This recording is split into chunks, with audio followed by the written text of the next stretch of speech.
Hello दोस्तों, Bollywood movie makers या फिर डायरेक्टर की बात करें तो जाने माने डायरेक्टर्स में से एक नाम सामने आता है जिनका नाम है रोयल रोनी। दोस्तों, इन्होंने बॉलीवुड मूवी मेकर्स में अपना अलग ही मुकाम हासिल कर लिया है। इन्होंने हॉलीवुड को कुछ ऐसी मूवीज दी है जिन्हें एक्शन और थ्रिलर मूवी को इस तरह से पेश किया गया है, इसकी वजह से उन्हें एक्शन डायरेक्टर के नाम से भी जाना जाता है। दोस्तों, इन्होंने फिल्म मेकर और डायरेक्टर के तौर पर admiral, rise of the Vikings की सीरीज रेड बैंड और डेट इन टॉम्बस्टोन जैसी बहुत ही सारी एक्शन मूवीज बनाई है। तो चलिए दोस्तों शुरू करते हैं।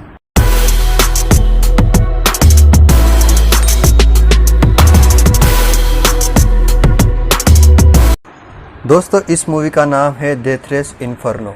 ये मूवी 2013 में रिलीज हुई थी और इसकी IMDb रेटिंग है 5.5 आउट ऑफ 10। ये मूवी एक्शन और थ्रिलर है। इस मूवी के डायरेक्टर है रोयल रोनी। इस मूवी के कास्टिंग में है लुक ग्रॉस जिन्होंने कार्ल लुकास का रोल किया है, उसके साथ साथ है टेनिक फिनिक्स, उन्होंने कैटरीना बैंक्स का रोल किया है, उसके साथ है डैनी डिरोरो, उन्होंने गोल्डबर्ग का रोल किया है और इस फिल्म के विलन है डॉगरेस स्कॉट, उन्होंने नाइल्स यॉर्क का रोल किया है और इसके साथ साथ और भी कई सपोर्टिंग रोल्स है जो कि आपको मूवी के साथ दिखाए जाएंगे। दोस्तों, मूवी की शुरुआत करने से पहले मैं आपको बता दूं कि ये डेथ रेस सीरीज की तीसरी मूवी है। अगर आपने डेथ रेस 1 या 2 देखी होगी तो ये मूवी समझने में आपको ज्यादा दिमाग लगाने की जरूरत नहीं पड़ेगी, लेकिन आपने डेथ रेस के पार्ट दोनों नहीं देखे होंगे तो दिमाग लगाने की जरूरत पड़ सकती है। दोस्तों, आपको फिक्र करने की जरूरत नहीं है क्योंकि मूवी शुरू करने से पहले मैं आपको पहले 2 मूवीज के बारे में बता दूं जिससे आपको ये मूवी समझने में आसानी होगी। डेथ रेस पार्ट 1 और पार्ट 2 की बात करें तो ये कहानी जुड़ी है उन खुखार कैदियों के बारे में जो ऐसी जेल में सजा काट रहे हैं जो कि एक आइसलैंड पे बनी हुई है और उस जेल से भाग पाना तकरीबन नामुमकिन है।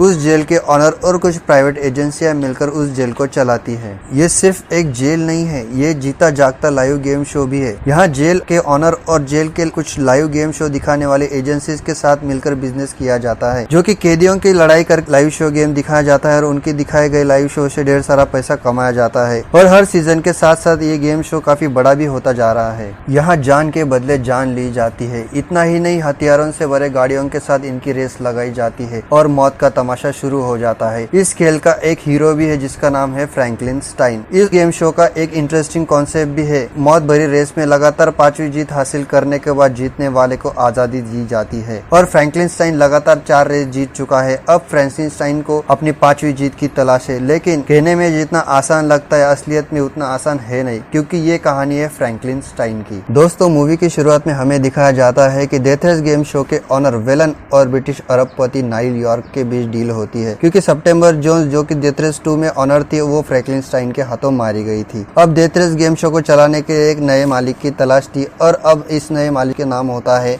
Niles York. Niles York death race को अपने तरीके से चलाना चाहते हैं। मतलब नाइल्स यॉर्क के हिसाब से लोग अब उस आइलैंड से तंग आ चुके हैं और लोग कुछ नया देखना चाहते हैं, इसलिए नाइल्स गेम शो को बड़ा बनाना चाहता है और भी इंटरटेनिंग बनाना चाहता है। ये रेस दुनिया के हर हिस्से में की जाए ऐसा नाइल चाहता है, लेकिन वेलन के मुताबिक ये रेस करना ठीक नहीं होगा क्योंकि खुली सड़क पर रेस लगाना खतरे से खाली नहीं होता। लेकिन नाइल अपने पैसों के दम पर वेलन को गलत साबित करने की पूरी कोशिश करता है। उसके बदले वेलन उसे एक चेतावनी देता है कि ये सब करने से में बड़ा नुकसान हो सकता है और वो उसे पागल कहकर वहां से चला जाता है। दूसरी तरफ नाइल के सामने बड़ी उलझन होती है और वो है फ्रैंकलिन स्टाइन की 5वीं जीत। और सब जानते हैं कि फ्रैंकलिन स्टाइन 5वीं जीत पाकर आजाद होकर रहेगा, लेकिन नाइल ऐसा नहीं चाहता और वो फ्रैंकलिन स्टाइन को यानी कि लुकास को नए नियम के तहत रेस करना चाहता है और वो उसे हारने के लिए कहता है। बदले में नाइल्स लुकास के आदमियों को जिंदा छोड़ देगा, वरना वो उसे मार डालेगा। लुकास अपने साथियों को बचाने के लिए हाँ कर देता है। नाइल्स ऐसा इसलिए चाहता है कि फ्रैंकलिन स्टाइन हमेशा उस गेम शो का हिस्सा बना रहे और उस गेम की TRP हमेशा बढ़ती रहे। अब डेथ रेस के नियम बदल दिए जाते हैं और लोकेशन भी बदल दी जाती है। अब death race game show South Africa Kalahari jail जेल में होती है और उस जेल दुनिया भर के खतरनाक कैदियों के साथ डेथ रेस की शुरुआत होती है। लेकिन फ्रैंकलिन स्टाइन के इस फैसले से उसकी टीम काफी नाराज होती है। शुरू में वो सब लुकास को बहुत नाराज होते हैं और अगले ही दिन डेथ रेस शुरू हो जाती है। हर एक रेसर को एक लड़की पार्टनर के रूप में दी जाती है, लेकिन पार्टनर बनने से पहले उन लड़कियों के बीच लड़ाई करवाई जाती है और जिंदा बचने वाली लड़कियों को अपना पार्टनर खुद चुनना पड़ता है। जब कार्ल लुकास की बारी आती है तो उसे वो उसकी पुरानी पार्टनर मिलती है, उसका नाम होता है कैटरीना। कैटरीना जो होते लुकास से प्यार करने वाली लड़की होती है। जब कैटरीना को ये पता चलता है कि फ्रैंकलिन स्टाइन ही लुकास है तो और वो कालाहारी जेल में होने वाले डेथ रेस में नाइल के प्लान के साथ जुड़ा हुआ है तो वो उससे काफी नाराज हो जाती है।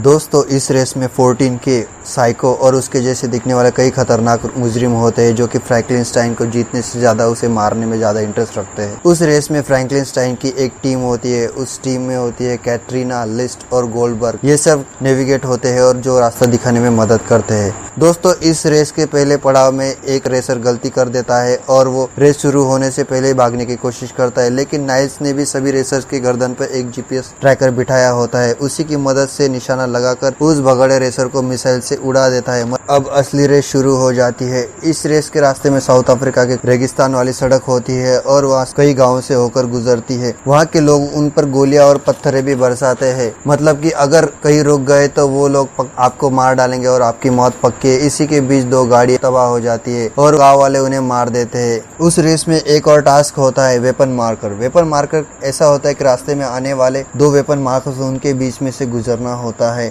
जो गाड़ी उस वेपन मार्कर से गुजरेगी उसके वेपन एक्टिव हो जाएंगे और वो अपने सामने वाले को उड़ा सकेंगे। इसी के बीच दो गाड़ियां उड़ा दी जाती है और दो गाड़ियां उड़ा देने के बाद वो रेस खत्म हो जाती है और फ्रैंकलिनस्टाइन पहली पोजीशन पे होता है। अब दूसरे दिन रेस शुरू होती है। इसी के बीच साइको की मौत हो जाती है और कई रेसर भी मर जाते हैं, लेकिन फ्रैंकलिनस्टाइन अपनी जीत के बस एक कदम दूर होता है, यानी कि वो एक दिन की दूरी पर होता है। नाइल्स अब उस गेम के रूल बदलना चाहता है और वो फ्रैंकलिनस्टाइन यानी कि लुकास की टीम को मरवाकर उसकी जगह दूसरे टीम बनाना चाहता है और इसकी भनक फ्रैंकलिनस्टाइन यानी कि लुकास को लग जाती है। अब फ्रैंकलिनस्टाइन जान चुका है कि वो जीते या हारे वो मरने वाला है, लेकिन डेथ रेस आखिरी पड़ाव में 14 के उसकी मदद करता है। लुकास अब एक प्लान बनाता है और वो रास्ते में आने वाले गाँव के लोगों पर हमला कर देता है और वो सभी गाँव वाले लोग उन रेसर्स के पीछे पड़ जाते हैं और अंधाधुंध गोलियां चलाने लग जाते हैं। सभी रेसर्स अब फिनिश लाइन के पास पहुंचने वाले होते हैं कि सबसे पहले होते हैं फ्रैंकलिनस्टाइन और उनके साथ होते हैं 14 के। लेकिन लुकास के दिमाग में कुछ अलग ही प्लान चल रहा होता है और वो 14 के को जीतने देते हैं। उन्हीं लोगों के हमलों में से गोल्डबर्ग भी मर जाता है और ये सब देखकर लुकास अपनी गाड़ी टनल के अंदर घुसा देता है और कई देर तक जाने के बाद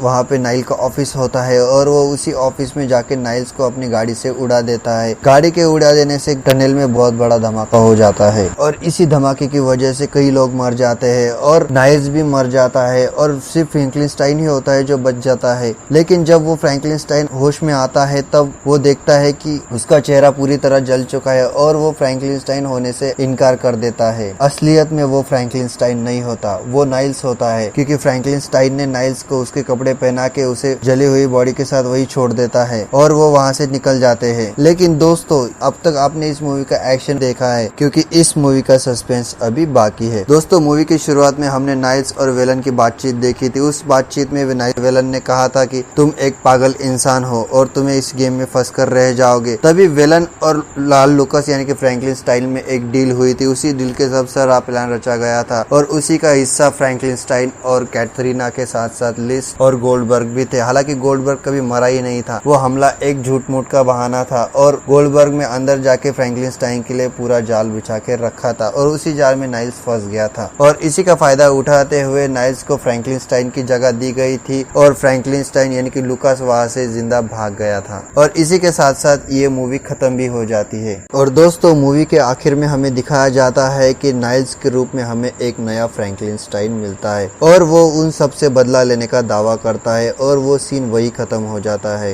दोस्तों, उम्मीद है कि आपको ये वीडियो पसंद आई होगी। आपको इस वीडियो के बारे में क्या राय है मुझे कमेंट बॉक्स में जरूर बताना और आप डेथ रेस 2 का एक्सप्लेनेशन देखना चाहते हो तो डिस्क्रिप्शन बॉक्स में आपको लिंक मिल जाएगी। कोई एक्सप्लेनेशन वीडियो देखना पसंद है तो फटाफट इस चैनल को सब्सक्राइब कर दीजिए, इस वीडियो को लाइक कीजिए, शेयर कीजिए और तब तक के लिए बाय बाय।